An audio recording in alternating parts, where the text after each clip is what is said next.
உண்மையான காதல் என்று ஒன்று உள்ளது. காலம் கடந்து போன பின்பு மண்ணில் வாழ்வது.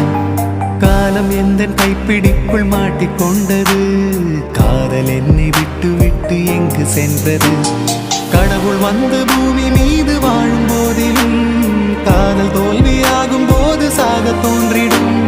காதல் இன்றி பூமி மீது வாழ நேர்ந்திடும். கொஞ்ச நேரம் கூட நரகம் போல மாறிடும்.